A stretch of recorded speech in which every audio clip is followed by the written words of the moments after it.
Bienvenue à Marie-Noël Mouton. Et je crois que le moins qu'on puisse dire, c'est que votre vie a été une succession de combats. C'est exact. J'ai commencé ma vie en combattant puisque je suis née morte, qu'il a fallu me ranimer. Et ensuite, le combat le plus terrible a été à l'âge de 6 ans, parce qu'à 6 ans, j'ai fait un cauchemar qui a marqué ma vie. Ce cauchemar m'a entraînée dans les enfers, c'est-à-dire que j'ai été saisie par des démons et emmenée à l'enfer. Vraiment à travers un cauchemar nocturne. Travers un cauchemar nocturne. J'ai d'ailleurs hurlé, j'ai sué, je suis restée pendant 48 heures entre la vie et la mort, tellement ce cauchemar a été affreux. À partir de là, ma vie a complètement changé, alors que j'étais une enfant sensible, une enfant douce.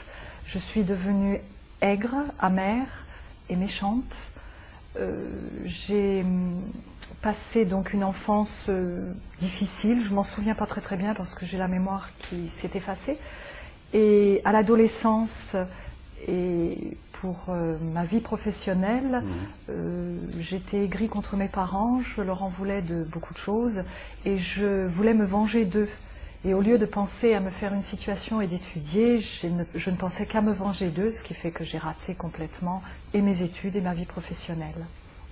Et sur le plan affectif? Sur le plan affectif, eh bien, il y a eu également des ratés par le fait que je me suis mariée, j'aimais mon mari, j'avais un mari très gentil et il avait une maman et une grand-mère qui étaient dans la sorcellerie. À la mort de sa grand-mère, mon mari a hérité de toute cette sorcellerie et il m'a emmenée en Afrique. Là, j'ai vécu des choses dans le monde. Excusez-moi, vous voulez dire de pouvoir hérité de pouvoir, absolument. Ouais, de pouvoir et de choses qu'il pratiquait. Il était sorcier. Ouais. Dans toute, comment dirais-je, dans toute la grandeur du mot, si l'on peut employer le mot grandeur avec des guillemets, bien sûr. Et je suis partie en Afrique, j'ai vécu des choses que je préfère ne pas raconter, mais que je ne souhaite même pas à mon pire ennemi. Lorsque je suis rentrée d'Afrique, j'étais une personne inhumaine, une loque, j'étais maigre, la peau sur les os, je ne reconnaissais même pas maman.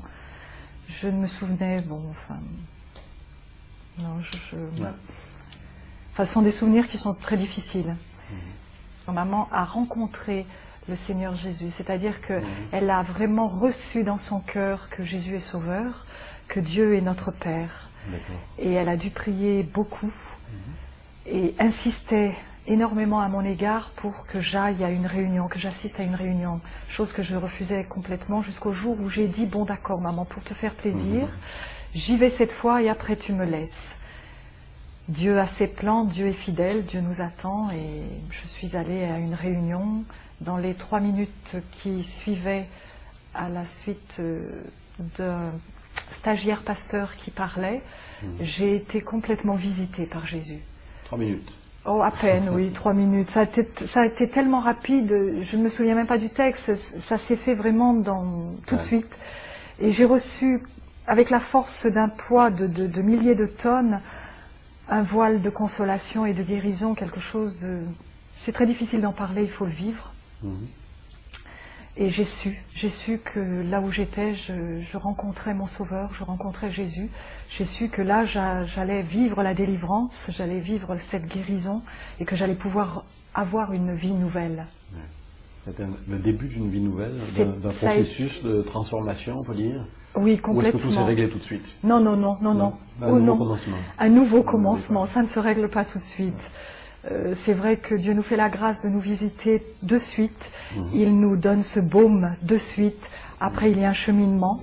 Que ce cheminement peut se poursuivre par la lecture de la Bible, par les réunions auxquelles il faut assister, parce que je reconnais que c'est une nourriture pour l'âme, une nourriture dont on a réellement besoin.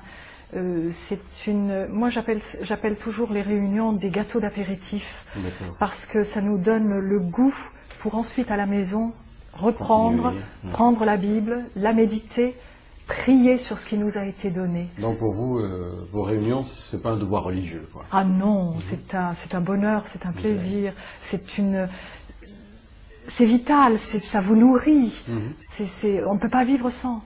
Peut-être juste les quelques instants qui nous restent, le temps passe vite, mais oui. Est-ce que vous pouvez nous lire, vous parlez de lire la Bible, mais Par où commencer, justement? Quelqu'un qui voudrait précisément prendre un nouveau départ dans sa vie, ou qui a aussi connu bien des combats et qui dit, ben, ouais, moi aussi je voudrais bien être consolé, justement, connaître cette vie nouvelle, enfin.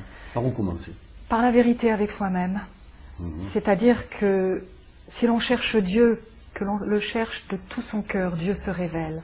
Si l'on est vrai avec soi-même, c'est-à-dire où en suis-je, où vais-je, qu'est-ce que je cherche, qu'est-ce que je désire, Dieu répondra toujours en ouvrant la Bible fidèlement tous les jours, en recherchant vraiment la consolation au travers de la parole, en priant, c'est-à-dire en parlant avec Dieu, en méditant sur ce qui nous a été donné. Dieu est fidèle.